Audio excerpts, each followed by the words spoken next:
तो आज हम एक ऐसे टॉपिक पर बात करेंगे जो बहुत महत्वपूर्ण है। टाइम, जो दुनिया की सबसे इम्पोर्टेंट चीज है। पैसा वापस खरीदा जा सकता है, सम्मान वापस पाया जा सकता है, पर ये बीत रहा है टाइम, ये वापस कभी नहीं मिल सकता।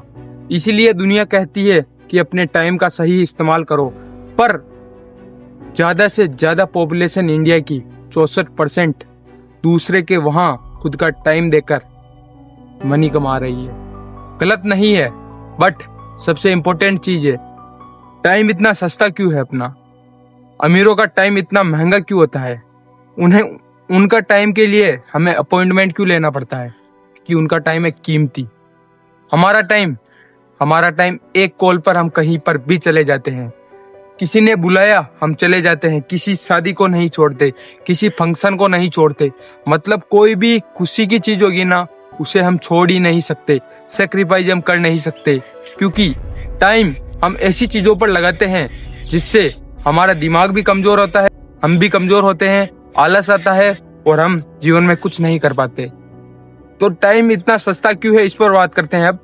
टाइम, जैसे अगर कोई आदमी 10,000 रुपये कमाता है महीने के, तो वो सुबह 8 बजे जाएगा और नाइट में 8 बजे आएगा। 12 घंटे की ड्यूटी है, 1 घंटा आने जाने का, 13 घंटा वो उठेगा सुबह, उसके लिए 1 घंटा, वो 14 घंटे वो उसको देगा, बॉस को।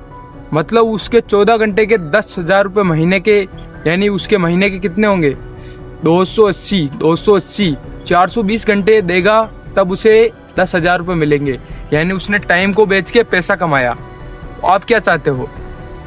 आप क्या बड़ा बनना चाहते हो? करोड़पति बनना चाहते हो? करोड़पति ये करते हैं कि टाइम को बेचकर पैसा कमाते हैं? नहीं, वो पैसे को बेचकर टाइम और खरीदते हैं।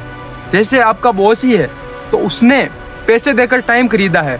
हम कहते हैं टाइम खरीदा नहीं जा सकता, पर टाइम खरीदा जा सकता है।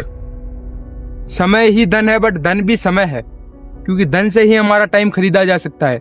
अगर ये पेड़ काटना हो, मैं अकेला काटूंगा तो इसमें 1 घंटा लग सकता है, ठीक है।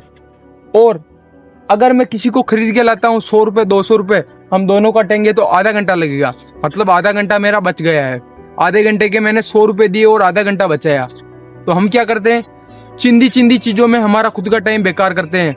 जैसे कहीं पर भी जाना, कहीं भीड़ है, कहीं सेल है, तो हम 2-2 घंटे खड़े रहते हैं। किसके लिए? 50 रुपये का ऑफर, 100 रुपये का ऑफर। मतलब हम 100 रुपये के चक्कर में हमारे 1.5-2 घंटे बर्बाद कर देते हैं। वहीं 2 घंटे को किसी दूसरी जगह लगाएंगे तो वो 2 घंटे कितने इम्पोर्टेंट होंगे, हैं? पर हमारी तो ये सोच ही नहीं है। हम हर चीज को जुगाड़ में करना चाहते हैं। मतलब 200 रुपये की चीज है तो हम ये सोचते हैं कि 100 रुपये में कैसे लेके आए जिससे हमारे 100 रुपये बच जाएं। पर तुम इतना जुगाड़ लगाओगे तो जीवन में जुगाड़ लगाते ही रह जाओगे। हम इनकम बढ़ाने की नहीं सोचते, खर्चा दबाने की सोचते हैं, बट ये सबसे बड़ी गलती है। खर्चा कभी दबाया नहीं जाता। खर्चे को बढ़ाया जाए, बट इनकम को भी बढ़ाया जाए। खर्चा बढ़ेगा, कोई दिक्कत नहीं, इनकम पर ज्यादा ध्यान दो। ज्यादातर लोग यही करते हैं, इनकम को बढ़ाने की नहीं सोचते, खर्चा दबाने की कोशिश करते हैं, बट ये है। हमेशा अमीरों को देखना, वो क्या करते हैं, वो खर्चा बढ़ा, कोई दिक्कत नहीं है, बट वो इनकम बनाने पे ज्यादा फोकस करते हैं। वो अपने टाइम को अच्छी जगह लगाते हैं जिससे उनको आगे जाके प्रॉफिट हो, ना कि हम हमारे जैसे रीलें चलाते हैं, इंस्टा पर 5-5 घंटे बिताते हैं और हमें पता भी नहीं चलता। इससे हम आलसी हो जाते हैं, हमारा दिमाग फालतू चीजें सोचता है, हम प्रोडक्टिविटी बातें करते हैं, मतलब फालतू बातें करते हैं। तो ये चीज सोचो, अपने टाइम को यूटिलाइज करो, फालतू जुगाड़बाजी मत करो, वरना जुगाड़ करते ही रह जाओगे जीवन में। जुगाड़ एक ऐसी चीज है जिससे आदमी को बांध कर रखता है कि अगर ये 3,000 का कूलर है, 4 साल चलाना है, पूरा खराब हो गया तो जुगाड़ करके 1 साल और चलाना है। ये नहीं कि कूलर के पैसे नहीं है तो कूलर की इनकम क्यों नहीं आ रही, हमारे पास 3,000 ही नहीं है क्या? उस 3,000 को बनाने की नहीं सोचते, बल्कि उस जुगाड़ को करने की सोचते हैं। जुगाड़ करना अच्छी बात है, बट 3-3 घंटे 4-4 घंटे उस जुगाड़ को लगाना है, क्या मतलब क्या है? कुछ मतलब नहीं, अपना टाइम बर्बाद करना है, ठीक है। तो समझो ये चीज को, जुगाड़ मत करो, अपने टाइम को सही जगह यूटिलाइज। ये 2 बातें ध्यान में रखना, अपने टाइम की सबसे ज्यादा इंपॉर्टेंस देना।